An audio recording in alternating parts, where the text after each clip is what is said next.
जय भीम नमो बुद्धाय साथियों। आंध्र प्रदेश के काकीनाडा में सन 1923 में कांग्रेस अधिवेशन हुआ। मोहम्मद अली जिन्ना ने अपने अध्यक्षीय भाषण में आजकल की अनुसूचित जातियों को, जिन्हें उन दिनों अछूत कहा जाता था, हिंदू और मुस्लिम मिशनरी संस्थाओं में बांट देने का सुझाव दिया था। हिंदू और मुस्लिम अमीर लोग इस वर्ग भेद को पक्का करने के लिए धन देने को तैयार थे। उसी समय जब इस मसले पर बहस का वातावरण था, भगत सिंह ने अछूतों का सवाल नामक लेख लिखा था। इस लेख में वह सीमाओं का अनुमान लगाकर उसकी प्रगति के लिए ठोस सुझाव दिए गए हैं। भगत सिंह का यह लेख जून 1928 के कीर्ति में विद्रोही के नाम से प्रकाशित हुआ था।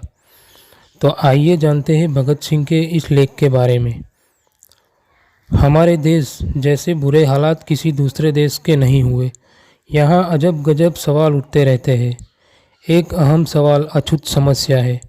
समस्या यह है कि 30 करोड़ की जनसंख्या वाले देश में जो 6 करोड़ लोग अछूत कहलाते हैं, उनके स्पर्श मात्र से धर्म भ्रष्ट हो जाएगा। उनके मंदिरों में प्रवेश से देवगण नाराज हो उठेंगे। कुएं से उनके द्वारा पानी निकालने से कुआं अपवित्र हो जाएगा। ये सवाल 20वीं सदी में किए जा रहे हैं, जिन्हें कि सुनते ही शर्म आती है। हमारा देश बहुत अध्यात्मवादी है, लेकिन हम मनुष्य को मनुष्य का दर्जा देते हुए भी झिझकते हैं, जबकि पूर्णतया भौतिकवादी कहलाने वाला यूरोप कई सदियों से इंकलाब की आवाज़ उठा रहा है। उन्होंने अमेरिका और फ्रांस की क्रांतियों के दौरान ही समानता की घोषणा कर दी थी। आज रूस ने भी हर प्रकार का भेदभाव मिटाकर क्रांति के लिए कमर कसी हुई है। हम सदा ही आत्म परमात्मा के वजूद को लेकर चिंतित होने तथा इस जोरदार बहस में उलझे हुए हैं कि क्या अछूतों को जनेऊ दे दिया जाएगा, वे वेद शास्त्र के अधिकारी है अथवा नहीं। हम उलाहना देते हैं कि हमारे साथ विदेशों में अच्छा सलूक नहीं होता। अंग्रेजी शासन हमें अंग्रेजों के समान नहीं समझता, लेकिन क्या हमें यह शिकायत करने का अधिकार है? सिंध के एक मुस्लिम सज्जन श्री नूर मोहम्मद ने, जो बम्बई काउंसिल के सदस्य हैं, इस विषय पर सन 1926 में खूब कहा। वे कहते हैं कि जब तुम एक इंसान को पीने के लिए पानी देने से भी इनकार करते हो, जब तुम उन्हें स्कूल में भी पढ़ने नहीं देते, तो तुम्हें क्या अधिकार है कि अपने लिए अधिक अधिकारों की मांग करो। जब तुम एक इंसान को समान अधिकार देने से भी इनकार करते हो, तो तुम अधिक राजनीतिक अधिकार मांगने के कैसे अधिकारी बन गए। बात बिल्कुल खरी है, लेकिन यह क्योंकि एक मुस्लिम ने कही है, इसलिए हिंदू कहेंगे कि देखो, वह उन अछूतों को मुसलमान बनाकर अपने में शामिल करना चाहते हैं। जब तुम उन्हें इस तरह पशुओं से भी गया बीता समझोगे, तो वह ज़रूरत ही दूसरे धर्मों में शामिल हो जाएंगे, जिनमें उन्हें अधिक अधिकार मिलेंगे, जहां उनसे इंसानों जैसा व्यवहार किया जाएगा। फिर यह कहना कि देखो जी, ईसाई और मुसलमान हिंदू कौम को नुकसान पहुंचा रहे हैं, व्यर्थ होगा। कितना स्पष्ट कथन है, लेकिन यह सुनकर सभी तिलमिला उठते हैं। ठीक इसी तरह की चिंता हिंदुओं को भी हुई। सनातनी पंडित भी कुछ न कुछ इस मसले पर सोचने लगे। बीच बीच में बड़े युगांतकारी कहे जाने वाले भी शामिल हुए। पटना में भी हिंदू महासभा का सम्मेलन लाला लाजपत राय, जो कि अछूतों के बहुत पुराने समर्थक चले आ रहे हैं, की अध्यक्षता में हुआ, तो जोरदार बहस छिड़ी। अच्छी नोकझोंक हुई। समस्या यह थी कि अछूतों को यज्ञोपवीत धारण करने का हक है अथवा नहीं, तथा क्या उन्हें वेद शास्त्रों का अध्ययन करने का अधिकार है। बड़े बड़े समाज सुधारक तमतमा गए, लेकिन लाला जी ने सबको सहमत कर दिया तथा यह दो बातें स्वीकृत कर हिंदू धर्म की लाज रख ली। वरना जरा सोचो, कितनी शर्म की बात होती। कुत्ता हमारी गोद में बैठ सकता है, हमारी रसोई में निसंग फिरता है, लेकिन एक इंसान का हमसे स्पर्श हो जाए तो बस धर्म भ्रष्ट हो जाता है। इस समय मालवीय जैसे बड़े समाज सुधारक, अछूतों के बड़े प्रेमी और न जाने क्या क्या पहले एक मेहतर के हाथों में गले में हार डलवा लेते हैं, लेकिन कपड़ों सहित स्नान किए बिना स्वयं को अशुद्ध समझते हैं। क्या खूब यह चाल है। सबको प्यार करने वाले भगवान की पूजा करने के लिए मंदिर बना है, लेकिन वहाँ अछूत जा घुसे तो वह मंदिर अपवित्र हो जाता है, भगवान रुष्ट जाते हैं। घर की जब यह परिस्थिति हो तो बाहर हम बराबरी के नाम पर झगड़ते अच्छे लगते हैं। तब हमारे इस रवैये में कृतज्ञता की भी हद पाई जाती है। जो निम्नतम काम करके हमारे लिए सुविधाओं को उपलब्ध कराते हैं, उन्हें ही हम दूर दुराते हैं। पशुओं की हम पूजा कर सकते हैं, लेकिन इंसान को पास नहीं बिठा सकते। आज इस सवाल पर बहुत शोर हो रहा है। उन विचारों पर आजकल विशेष ध्यान दिया जा रहा है। देश में मुक्ति कामना जिस तरह बढ़ रही है, उसमें सांप्रदायिक भावना ने और कोई लाभ पहुंचाया हो अथवा नहीं, लेकिन एक लाभ जरूर पहुंचाया है। अधिक अधिकारों की मांग के लिए अपनी अपनी कौम की संख्या बढ़ाने की चिंता सभी को हुई। मुस्लिमों ने जरा ज़्यादा जोर दिया। उन्होंने अछूतों को मुसलमान बनाकर अपने बराबर अधिकार देने शुरू कर दिए। इससे हिंदुओं के अहम को चोट पहुंची, स्पर्धा बढ़ी, फसाद भी हुए। धीरे धीरे सिखों के बीच अछूतों के जनेऊ उतारने या केस कटवाने के सवालों पर झगड़े हुए। अब तीनों कौमें अछूतों को अपनी अपनी ओर खींच रही है। इसका शोर शराबा है। इधर ईसाई चुपचाप उनका रुतबा बढ़ा रहा है। चलो, इस सारी टहल चहल से ही देश के दुर्भाग्य की लानत दूर हो रही है। इधर जब अछूतों ने देखा कि उनकी वजह से इनमें फसाद हो रहे हैं तथा उन्हें हर कोई अपनी अपनी खुराक समझ रहा है, तो वे अलग ही क्यों न संगठित हो जाए। इस विचार के अमल में अंग्रेजी सरकार का कोई हाथ हो अथवा न हो, लेकिन इतना अवश्य है कि इस प्रचार में सरकारी मिशनरी का काफ़ी हाथ था।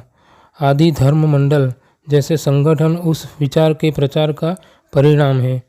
अब एक सवाल और उठता है कि इस समस्या का सही निदान क्या हो। इसका जवाब बड़ा अहम है। सबसे पहले यह निर्णय कर लेना चाहिए कि सब इंसान समान है तथा न तो जन्म से कोई भिन्न पैदा हुआ और न कार्य विभाजन से। अर्थात क्योंकि एक आदमी गरीब मेहतर के घर पैदा हो गया है, इसलिए जीवन भर मेला ही साफ करेगा और दुनिया में किसी तरह के विकास का काम पाने का उसे कोई हक नहीं है। ये बातें फिजूल है।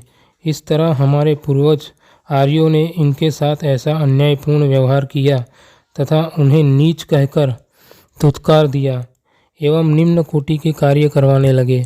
साथ ही यह भी चिंता हुई कि ये विद्रोह न कर दे। तब पुनर्जन्म के दर्शन का प्रचार कर दिया कि यह तुम्हारे पूर्वज जन्म के पापों का फल है। अब क्या हो सकता है, चुपचाप दिन गुजारो। इस तरह उन्हें धैर्य का उपदेश देकर वे लोग उन्हें लंबे समय तक के लिए शांत करा गए। लेकिन उन्होंने बड़ा पाप किया। मानव के भीतर को मानवतीय को समाप्त कर दिया। आत्मविश्वास एवं स्वावलंबन की भावनाओं को समाप्त कर दिया। बहुत दमन और अन्याय किया गया। आज उस सबके प्रायश्चित का वक्त है। इसके साथ एक दूसरी गड़बड़ी हो गई। लोगों के मनों में आवश्यक कार्यों के प्रति घृणा पैदा हो गई। हमने जुलाहे को भी धुतकारा। आज कपड़ा बुनने वाले भी अछूत समझे जाते हैं। यूपी की तरफ कहार को भी अछूत समझा जाता है। इससे बड़ी गड़बड़ी पैदा हुई। ऐसे में विकास की प्रक्रिया में रुकावटें पैदा हो रही है।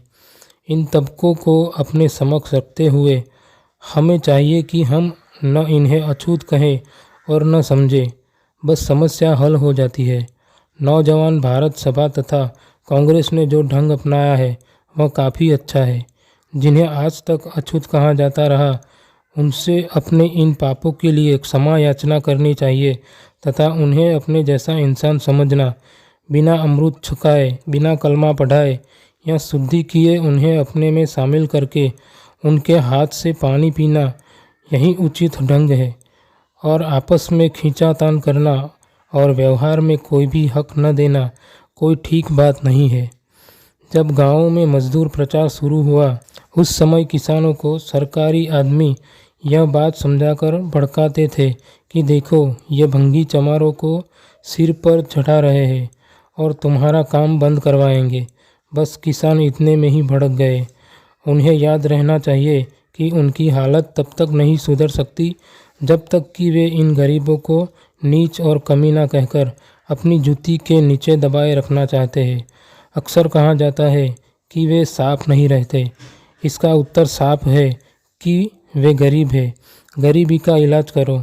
ऊंचे ऊंचे कुलों के गरीब लोग भी कोई कम गंदे नहीं रहते। गंदे काम करने का बहाना भी नहीं चल सकता, क्योंकि माताएं बच्चों का मैला साफ करने से मैतर तथा अछूत तो नहीं हो जाती, लेकिन यह काम उतने समय तक नहीं हो सकता जितने समय तक कि अछूत कौमें अपने आप को संगठित न कर ले। हम तो समझते हैं कि उनका स्वयं को अलग संगठनबद्ध करना तथा मुस्लिमों के बराबर गिनती में होने के कारण उनके बराबर अधिकारों की मांग करना बहुत आशाजनक संकेत है। या तो सांप्रदायिक भेद का झंझट ही खत्म करो, नहीं तो उनके अलग अधिकार दे दो। काउंसिलों और असेंबलियों का कर्तव्य है कि स्कूल, कॉलेज, कुएं तथा सड़क के उपयोग की पूरी स्वतंत्रता उन्हें दिलाए। ज़बानी तौर पर ही नहीं वरन साथ ले जाकर उन्हें कुओं पर चढ़ाए, उनके बच्चों को स्कूलों में प्रवेश दिलाए। लेकिन जिस लेजिस्लेटिव असेंबली ने बाल विवाह के विरुद्ध पेश किए बिल तथा मजहब के बहाने हाय तौबा मचाती जाती है, वहाँ वे अछूतों को अपने साथ शामिल करने का साहस कैसे कर सकते हैं। इसलिए हम मानते हैं कि उनके अपने जनप्रतिनिधि हो, वे अपने लिए अधिक अधिकार मांगे। हम तो साफ कहते हैं कि उठो अछूत कहलाने वाले असली जन सेवकों तथा भाइयों, उठो, अपना इतिहास देखो। गुरु गोविंद सिंह की फौज की असली शक्ति तुम ही हो। शिवाजी तुम्हारे भरोसे पर ही सब कुछ कर सके, जिस कारण उनका नाम आज भी जिंदा है। तुम्हारी कुर्बानियाँ स्वर्णाक्षरों में लिखी हुई है। तुम जो नित्य प्रति सेवा करके, जनता के सुखों में बढ़ोतरी करके और ज़िंदगी संभव बनाकर यह बड़ा भारी एहसान कर रहे हो, उसे हम लोग नहीं समझते। लैंड एलियनेशन एक्ट के अनुसार तुम धन एकत्र कर भी ज़मीन नहीं खरीद सकते। तुम पर इतना जुल्म हो रहा है कि मिस मेयो मनुष्यों से भी कहती है, उठो, अपनी शक्ति को पहचानो, संगठनबद्ध हो। असल में स्वयं कोशिश किए बिना कुछ भी न मिल सकेगा। स्वतंत्रता के लिए स्वाभिमानता चाहने वालों को स्वयं प्रयत्न करना चाहिए। इंसान की धीरे धीरे कुछ ऐसी आदतें हो गई है कि वह अपने लिए तो अधिक अधिकार चाहता है, लेकिन जो उनके मातहत है उन्हें वह अपनी जूती के नीचे ही दबाए रखना चाहता है। कहावत है, सलातों के भूत बातों से नहीं मानते। अर्थात संगठनबद्ध हो, अपने पैरों पर खड़े होकर पूरे समाज को चुनौती दे दो, तब देखना कोई भी तुम्हें तुम्हारे अधिकार देने से इनकार करने की जरूरत न कर सकेगा। तुम दूसरों की खुराक मत बनो, दूसरों के मुंह की ओर न ताको, लेकिन ध्यान रहे नौकरशाही के झांसे में मत फंसना। यह तुम्हारी कोई सहायता नहीं करना चाहती, बल्कि तुम्हें अपना मोहरा बनाना चाहती है। यही पूंजीवादी नौकरशाही तुम्हारी गुलामी और गरीबों का असली कारण है। इसलिए तुम उसके साथ कभी न मिलना, उसकी चालों से बचना, तब सब कुछ ठीक हो जाएगा। तुम असली सर्वहारा हो, संगठनबद्ध हो जाओ, तुम्हारी कुछ हानि न होगी, बस गुलामी की जंजीरें कट जाएगी। उठो और वर्तमान व्यवस्था के विरुद्ध बगावत खड़ी कर दो। धीरे धीरे होने वाले सुधारों से कुछ नहीं बन सकेगा। सामाजिक आंदोलन से क्रांति पैदा कर दो तथा राजनीतिक और आर्थिक क्रांति के लिए कमर कस लो। तुम ही तो देश का मुख्य आधार हो, वास्तविक शक्ति हो। सोए हुए शेरों, उठो और बगावत खड़ी कर दो। तो दोस्तों, ये थे भगत सिंह के अछूत समस्या के प्रति विचार। अगर आपको ये वीडियो अच्छा लगा हो तो वीडियो को लाइक कीजिए, शेयर कीजिए, और अगर आप मेरे चैनल पर नए हो तो चैनल को सब्सक्राइब कीजिए। जय भीम, नमो बुद्धाय।